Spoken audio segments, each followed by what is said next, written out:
All right, so now on to the discussion bit. Basically, as I said, the movie starts deals with Allison, who's a crime novelist. Him and his family move into this house where these four family members were hung by trees by some unknown killer, and the youngest daughter went MIA. She just disappeared off the face of the earth, and the police couldn't figure out, what had happened. They didn't know any. They've been trying to uncover this thing, but they cannot find a single motive for this crime happening. So Allison takes it upon himself to figure out what happened. And as he digs deeper, okay, first he finds this box, and it has all these reels in it from the old home movies from the 60s and 70s.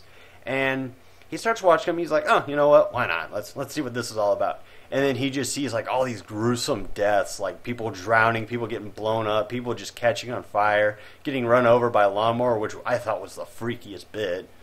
It's you just see this lawnmower, it's just kind of coasting along, and then bam, you just see this face, and then the music just bolts up, and he flies back, and you fly back. You're like, oh shit, what the fuck just happened? That person just got ran over by a fucking lawnmower. Holy shit. But yeah, those home movies were just freaky. Just the lighting, just the atmosphere they were giving off. I'm like, this is just awesome. Scary as shit, but awesome. You see all these found footage movies, and it's rare that any of them really put the lighting, the dim lighting, to effect really well like this. And that's what made it scary, was just the dim lighting and just the fact that you don't know who's recording this. You have no idea who's the one behind the camera. I mean, you assume it's Bagul, but you just don't know who it is, or you don't even know what Bagul is until towards the end. So, as he starts getting deeper and deeper into this whole Bagul storyline, he figures out okay, this family also died in some weird circumstances. He sees all the videos, and he tries figuring out where these families were when they died, and they're in these random points. There's no logic, there's no real connection between any of them, other than they were all tied up in some way, killed in a gruesome manner, and one child went missing. That's all they have in common. Now, there were some plot holes in this, and I'll get to those in a bit. Actually, yeah, I'll wait before I start going off on those, because there were a few plot holes that I actually kind of excuse me, what? But, so yeah, you have the town sheriff. He tries warding Allison off. He just says, look, I don't like the work you do, but just between you and me, you shouldn't be here. You really should not be here, if you catch my meaning. Wink, wink, nudge, nudge. And, Allison's just this guy, yeah, he just doesn't appreciate the glorious work that is, my novels and stuff like that. And Allison is an accomplished novelist. He wrote a book called Blood, or Kentucky in Blood, or Blood in Kentucky, or something like that. And it covers, this murder that happened. And he's basically credited with solving the mystery behind it just because of what his novel had in it. So, hey, kudos to him. And that actually plays a big role in, I would say, his downfall. It's more to do with it has more to do with his obsession with his work than it does with what Bagul's doing to him. Actually, I would say those two kind of play hand in hand, but I would still say that his obsession with just figuring this one out was what killed him, and what got him and his family just, killed them. So, that being said, all right. So as he's going deeper into this, and I've pretty much given you the ending, but he's going deeper into this, and he just uncovers all this stuff about Bagul. He contacts this professor that's in Pennsylvania, I think it was, and he gives him this whole story about how Bagul's this pagan god that eats children. He needs their souls in order to, I guess, exist, or something like that. And they piece it together that he's been the one that's been killing all these families, and the way he's been doing that is he's been possessing children. And he just... Now, where it got me, and by all means, if I miss something, please tell me. The daughter does get possessed by him, but the thing is, she has to see an image of him. There was no point in the movie where she could have seen an image of him. Although that is to say that maybe at some point she snuck into his office and just happened to be spying. Maybe he left the photos up and she just happened to look upon them, and then bam, Bagul had her right where he wanted her. Or just something like that. But you never see that happen. So it felt kind of random. But you knew it was going to happen, but it still felt very random when it did happen. It was a matter of time, but you were still just like, what? When did Bagul get a hold of her? And it just happened suddenly. It's just out of the blue. It's going to happen, though, so it's not a big plot twist or anything like that. It's like, oh, shit. And that's the thing I was going to get to about some of the plot holes, and then just some of the, not cliches, but just the predictability of the plot. At first, you are wondering, like, why is Bagul doing this? I mean, you can assume, okay, he's just an evil deity that just wants to kill people and, basically flourish off the suffering of others. You kind of get that vibe, and that vibe is actually what is going on. That's the only reason he's doing it, is to basically feed himself all that suffering and pain. He gets off on that stuff.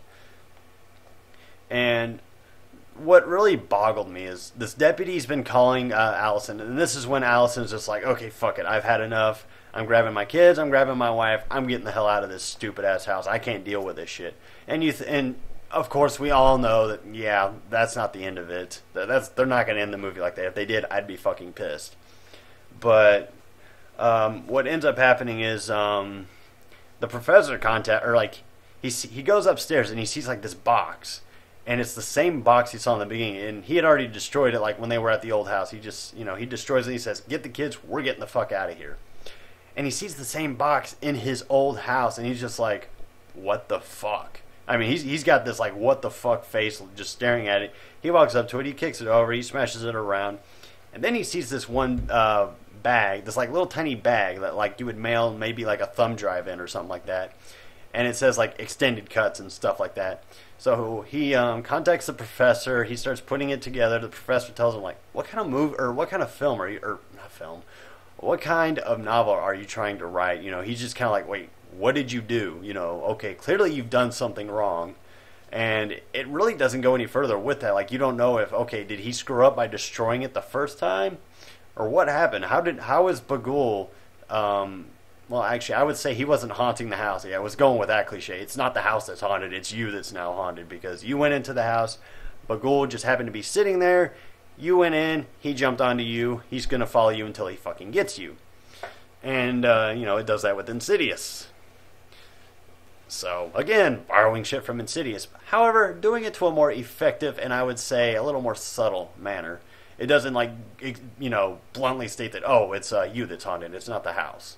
So, but I mean, once he finds the box, you're like, oh, so now his family is the one that's haunted. So that happens, and then he sees the extended cuts, and he sees that it's the kids that have been possessed by Bagul that have been killing their own families. And then what would happen is they would just disappear. They would just flat out disappear. Like 1 minute they're there, or 1 second they're there, and the next they're gone. And you see what was going on at the very end, because he possesses the daughter, and the way that kind of forms together I thought was kind of clever. Because, and actually kind of creepy. Okay, he feels kind of drowsy, and he starts wobbling. I was like, oh crap. He's got that oh crap look on his face. He picks up his coffee cup, and he sees like this stuff in it. He's like, that ain't right. And then he picks up like this little letter that, his daughter gave him. And it says, good night, Daddy. I'm like, oh shit, he just fucked himself up. And lo and behold, he does. His daughter, walks up and he goes, don't worry, Daddy, I'll make you famous. And I was like, oh God, this isn't going to end well. And then he just kind of, he sees her kind of drag this axe towards him. She puts this camera down, so it's like, recording the whole deal. And he just like closes his eyes like, this is the end. And apparently what had happened was she had hacked her family to pieces. So in the end, Bagul did win in the film. He won. He got what he wanted, and this guy and his wife and children died. And this one actually takes a dark turn, because there are kids that die in this. Now you don't see it. They were a little more clever than that. They don't show like kids getting sliced and diced, but they heavily imply that, oh yeah, it's about to happen, and then it'll turn away. Like this one kid had been killing killing her family by cutting their throats. And, you saw the dad die, you saw the mom die, and then you saw, her going towards her younger brother, and he's just looking at it, and he just turns away, and you see it, blurry in the background, and you can kind of see the knife going across that kid's throat. But I think that was clever, because, if they would have shown that, they would probably have been bitch stabbed by, only God knows who, or how many people, oh my God, it's advocating child cruelty, blah, blah, blah, blah, blah. All that bullshit. Alright, so then, All right, yeah, getting into the plot holes and the inconsistencies and stuff like that. The way they piece all these murders together is that all of the families that had been killed had lived into that house that Allison and his family had moved into, and by moving out, basically he set himself up. He was now Bagul's bitch. It was just a matter of when Bagul wants to kill him or kill them and then take the kid. It was just a matter of wait, and it's just him waiting and deciding when is he going to go in for the kill. My problem with that is, why couldn't the police piece that together before? Why couldn't they piece together that, okay, so all these families have one thing in common. They all moved into this house at one point, and when they moved away, they were killed. Was that not a fucking indicator that something was up with that house? Maybe there was somebody living underneath it or something like that. But these cops were fucking stupid. I mean, I know it's just going with the movie. I rolled with it. I'm like, okay, I'll ignore it. I'll pretend it did not happen. But you would think these cops would put something together that all of these families at one point lived in that house. That house had something to do with what was going on. Moreover, they would have been inspecting that house. Nobody lives there, so they can just go in there and free doodle. Now, granted, it could be Bagul was hiding the box. When the cops went in there, the box was hidden. They didn't see it. It was an empty house to them. And then, when they left, bam, there it was, popped back up. It's supernatural, so I can understand why cops wouldn't go in there and find the films and stuff. But still, you would think, okay, this house has just got a bad rep going on. Let's just demolish it. But no, they don't. They just leave it up there, and it's still selling. And it makes sense why Allison bought the house, because it was a cheap house because of the murders that had happened. And so the property value was pretty fucking low. So he just said, all right, well, this is a cheaper house. I'll just jump on it, sell my more expensive one. And that was the end of that. That was his mistake. Moving into that house was a fucking mistake and then some. But I think the problem was, and this didn't establish a good conflict for me. See, I didn't like the movie Devil Inside. I thought its ending was a complete the rug getting pulled under the audience's feet. I mean, sometimes that works, but in this case, it did not work. I thought that was a stupid last-minute bullshit twist. I didn't like that twist at the end. Granted, if she was going to die, okay, that's fine. But the way they did it, I thought was just stupid. I'm like, seriously? You just made your main character look like a fucking moron. But, it's Sam Raimi. Everybody has to jump on the Sam Raimi bandwagon. How could Sam Raimi do wrong? Oh, Spider-Man. That's right. But, I mean, I'm not going to belittle people that like Drag Me to Hell. I did see some good points to it. I did see some, not references, but, some... You got that Evil Dead vibe to it, because there was some kind of dark comedy going on with it, how some of the stuff played out. It wasn't just horror. It was kind of comedy horror is what it was at some points. But, going on with that, and what the point I'm getting at is, there was no way to really for Allison to combat Bagul. There was no way for him to protect himself or his family. Now, granted, it could be he gives it his best, and in the end he fails. That would have been fine. That would have been perfectly fine, but there is no clear definition of how he can defend himself. And this professor gives him the most ambiguous shit. Okay, yeah, he's a deity, he's a pagan deity, and he feeds on children, and he does it by using images of himself to possess them. Basically, the images are portals between his world and the real world. Okay, I can roll with that. But the professor does not help him beyond just giving him little tidbits of information that really just doesn't fucking help him. I mean, yeah, it describes Bagul and explains some of the plot, but it does not help the main character in his conflict, in his resolve to save his family and himself before Bagul gobbles them all up. And that was where it bothered me. There was no conflict. It was just Allison running around with a chicken with its head cut off, and then Bagul just managing to finally capture him. And that's where I was like, there was no conflict in this. It was him just trying things and experimenting, and lo and behold, none of them fucking work. Insidious, for example, it had a way for the characters to combat the demons and the ghosts that were trying to possess them. Drag Me to Hell had it even, because it was, they had to do that ritual. I forget exactly how the ritual, I think it has to do with a memento or something, they have to put a memento in their grave. Correct me if I'm wrong. It's been a while since I've seen the movie. I've only seen it once, and that was when it was in theater. And I was like, yep, okay, yep, I'm done with this movie. Fuck it. I thought it was going to be good. Well, up until the ending, it was alright, but it wasn't the worst movie I've seen. It was not the worst movie I've seen by far. And overall, I'd give it like, it was average. It was all right, but I still thought the ending was dumb. But this one just had no way for the main character to defend himself. I would always prefer to have that. You can have the monster win. You can have everybody die, but you just give a clear cut, something of a clear cut, maybe slightly ambiguous way for the main character to defend himself or defend his family even, or any of the characters to defend themselves. Because I just think that should be it, because that way you feel like it's a fight instead of just, oh, there's no stopping this guy. He's the unstoppable force. Once Bagul has his eyes on you, you're fucking toast. And, I mean, you can give that sense, but you can also create a struggle. A struggle is more intense than just waiting for the inevitable demise of Allison and his family. Because by, like, a certain point, like, by the time that you see them driving away, you know shit's going to go down, and it's not going to end well for Allison or his family. And lo and behold, it doesn't end well for him. Again, I don't have a problem with that. I just have a problem with a lack of conflict. Going on with other plot holes. Were there any other plot holes besides the cop one, really? Not really, actually. I guess I was just thinking so much about that one that all these other ones just, like, these non-existent ones just started popping in my head. Like, oh, there are so many, even though there's only just one. Yeah, I mean, I'm sure there were others, but I'm just forgetting about them. I'm sure it has to do with, like, the whole backstory behind it and all that stuff. Oh, yeah, that's right. So, Allison is talking to this deputy, and he's asking, like, did these families go through did they have any kind of weird experiences or anything like that? They're just like, no, not that I remember. No, they were fine. The cops were never called on them. They never reported anything. They never called us. They just packed up and moved one day. I can assume that they went up there and they found those films. Otherwise, how else did Bagul get to them? And so you would think them finding those films, they would dial up the cops and say, hey, I found this freaky ass, stuff. I found these films here, and I would like to, I don't know if this is real, if this is a film or what,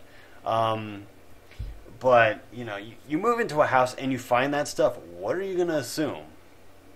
You're going to do your little internet research. Well, actually, then again, the internet didn't exist back then. Okay, yeah, so jumping ahead there a little bit. But, you would have asked around like, oh, hey, look what I found. They'd be showing it to their neighbors. They'd be showing it to people. They're like, look at this shit. But no, either it was all a complete coincidence and every single youngest child just happened to go up in the attic, find that, figure out how to set up those reels, and play the thing. And I'm not going to buy that. I really am not going to fucking buy that. Are you kidding me? I would not buy that. And the chances of that working every single time, slim to none. Even if Bagul has this ever-reaching grasp on children, he can only take hold of them if they look directly at an image of him. And then there's the other thing. It's like, okay, why did he start at this particular time period? Was he doing this before then, or was it just as soon as that house was built, that was his new gateway? And if so, why? There were just a lot of things that were not fully explained. And I mean, if they were to go on to say that, oh yeah, he's had victims throughout the centuries. It dates back, like the earliest one dates back to like the 1500s or something like that. Or like there was something similar, like they thought it was like the work of a witch or something like that. They never give a major backstory. It's just like suddenly Bagul appears and he's killing people and devouring babies left and right. Just suddenly Bagul. Like the suddenly Spider-Man meme poster. And that bothered me to a degree, but that didn't take away from the entertainment value. So if a movie can be entertaining and scare the shit out of me, okay, I'll ignore the plot holes, but I'll still acknowledge that they fucking exist. So yeah, that's pretty much all I have to say about Sinister. I mean, there were some plot holes, there were some inconsistencies, some like, what? So, but still, it was a fun movie. I mean, it's like Dread. It's a fun movie for what it's worth. So, hey, 3 positive reviews in a row. Well, if we're going by 3 positive reviews in a row, because I liked Looper, I like Dread, and I've liked this one. So, hey, there's 3. I don't count Taken 2, because I technically did not see that. I was just telling you people what my friends had told me. Well, some of my friends, some of them liked it for whatever reason. I'm like, the first one was okay, but it wasn't sequel worthy. I mean, yeah, I understand why they made it. Well, actually, no, I don't. Oh, yeah, that's right, to bank off the success of the first one. Duh. Which, actually, they surprisingly did. Which pisses me off because Dread was a fucking better movie. I am absolutely sure of that. And that one didn't make it. I don't even think that one made its budget, or if it did, it barely made it. Which pisses me off. But then again, I guess people were still pissed off from like the 90s. Like, oh, that first one was terrible with, what's his name? Sylvester Stallone. And, you know, his like, I am the law. I don't know if he said it like that, but I know he said it in like a completely funny way. So anyway, folks, that's all I have to say about Sinister. So, hey, I mean, I really hope they keep going with like, I kind of consider Insidious and Sinister to be kind of parallel universes in like this kind of series where there's like this, you know, demonic presence that's trying to get children or just attack this family that's trying to, you know, just live their lives in peace. So I would say Insidious was a good start. Sinister was an improvement from Insidious because between the two, while there's a lot I can call out on Sinister, I still would say it was the better film from Insidious because that whole bullshit with like the other world and, you know, there's this realm with the demons and there's this realm where the ghosts wandered and they're not quite as bad as the demons because the demons actually want to get into our world. The ghosts just want to live again.